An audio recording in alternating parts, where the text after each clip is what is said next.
ৰাতিপুৱাই দি যায় বিচনাৰ পৰা উঠাৰ আগতে পেপাৰখন এইখিনিতে পৰিব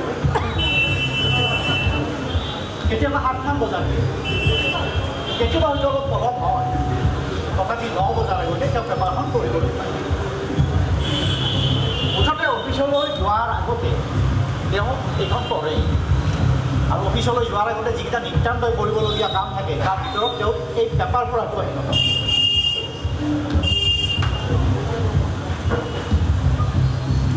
শ্ৰীমতী অলপ সোনকালে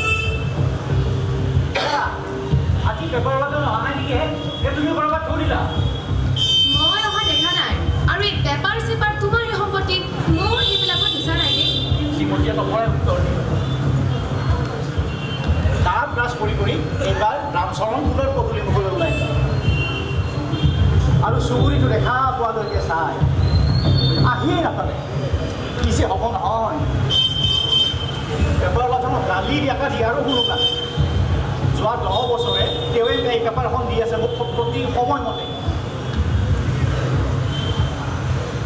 ঠিক 9 বজাত তেওঁ অফিচলৈ বুলি বাইকখন উলিয়াই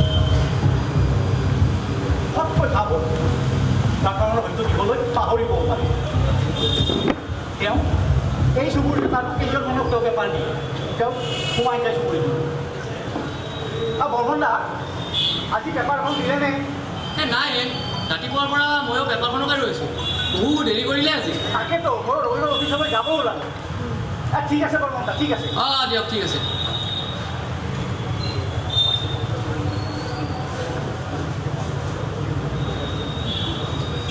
অফিচ গৈ পোৱাৰ পিছত তেওঁ মোবাইলটো এবাৰ চালে পেপাৰ আলোচনাত ফোন নম্বৰটো আছে নাই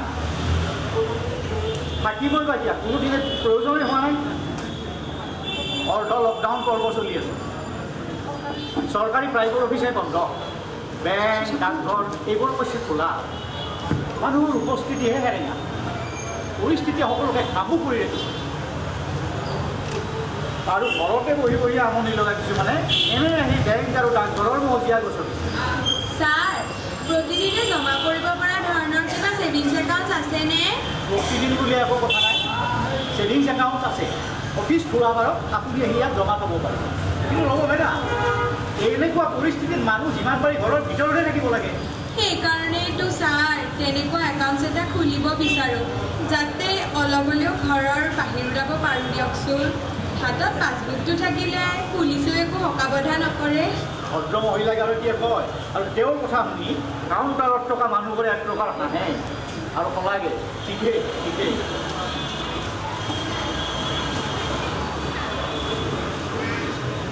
নেট কিছু লেহেমীয়া হৈ আছে কামবোৰ কৰোঁতে সেই সময় লাগিছে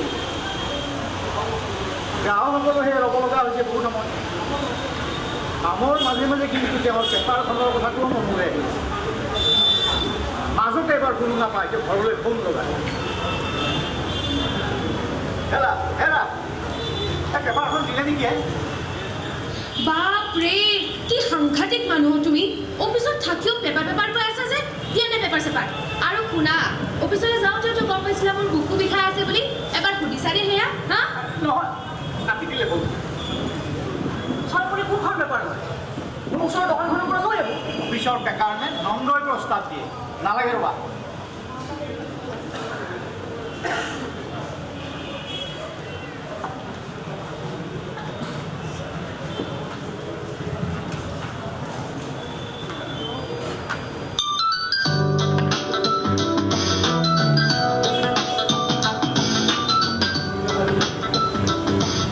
ডিভিজনৰ পৰা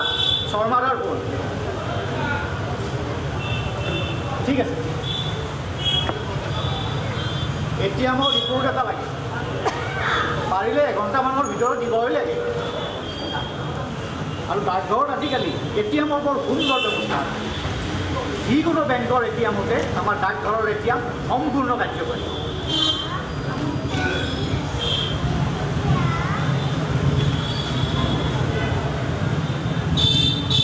কামৰ মাজে মাজে তেওঁ এটিএম ৰেজিষ্টাৰখন উলিয়াই পায় 3 মাহৰ ৰিচাৰ্জ এটা লাগে ফটকৈ দিয়াটো অকণমান মস্তি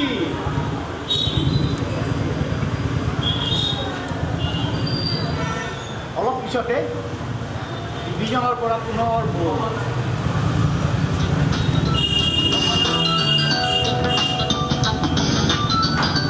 হেল্ল' হেল্ল' হেল্ল' এই ৰিপৰ্টটো দিয়া নাই যে ছাৰ হোৱা নাই ৰ'ব কিয় হে এই বাকী চব অফিচে দিলেই দেখোন নহয় মানে ছাৰ আজি অলপ টেনশ্যনত আছোঁ মোৰ আজি ডেইলি পেপাৰখন দিয়া নাই মাই গড কি কয় ৰামচৰণ বাবু মানিছোঁ দেই আপোনাক পিছে যিমান পাৰে দিয়ক সোনকালে ৰিপৰ্টটো ঠিক ঠিক ঠিক আছে ছাৰ ঠিক আছে অলপ অলপ গাটো যেন বেয়া লগা যেন অনুভৱ কৰে ৰামচৰণে গাটো যেন তোৰ গৰম হৈ আছে লাহিলে পিছে হ'ব নহয় মুস্কিল বাথৰুমলৈ গৈ চকু মুখত পানী নাৰি আহিলে ইমান গৰম পৰিছে কামৰো ভিৰ আৰু অফিচলৈ অহা মানুহবোৰে মাস্কখনো পিন্ধি নাই ভাল দুপৰীয়া ঘৰৰ পৰা ছোৱালী এখন দিলে চাগে পেপাৰখন দিলে নেকি মামত কি বেপাৰ পাপা মোৰ অনলাইন পৰীক্ষা কাইলৈৰ পৰাহে আজি আকৌ কিহৰ পেপাৰ দিব অ' পাপা আহোঁতে মাংস আনিবা আজি আৰু বাচমতি চাউলো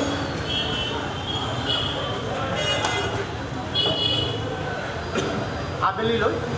সেইকাৰণে নন্দক কৈ যাওঁ নন্দ চা শুনাচোন অঁ ছাৰ তুমি এটা কাম কৰাচোন তুমি জাৰ্ণাললৈ যোৱা আৰু বৈশ্যকাক সুধিবা গোবিন্দ শৰ্মা নামৰ পেপাৰ ওলাজন আজি আহিছিল আৰু পালে তোৰ ফোন নম্বৰটো লৈ দিবা যোৱা আধা ঘণ্টাৰ পিছত নন্দ উভতি আহে পেপাৰ ওলাজন আজি অহাই নাই এক ছেকেণ্ডো পলম নকৰি নন্দই দিয়া ফোন নম্বৰটোত তেওঁ ফোন লগালে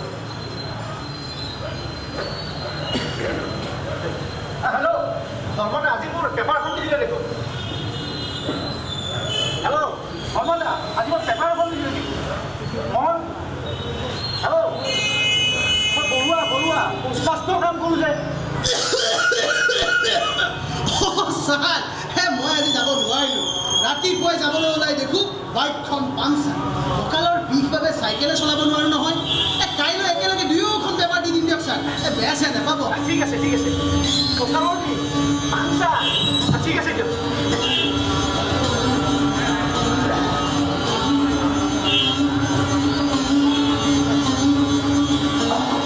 আমোৰটো মোৰ টেনশ্যনত গ'লে বুজিছা নন্দ বাপৰে বাপ যোৱাকালি পেপাৰত বিলখিনি মই লৈ কৰিলোঁ আৰু দেওবাৰ আছিল এতিয়া চাহ এনেকুৱা খুৱাই পঠালোঁ একেলগে কথাও পাতিলোঁ দেওবাৰ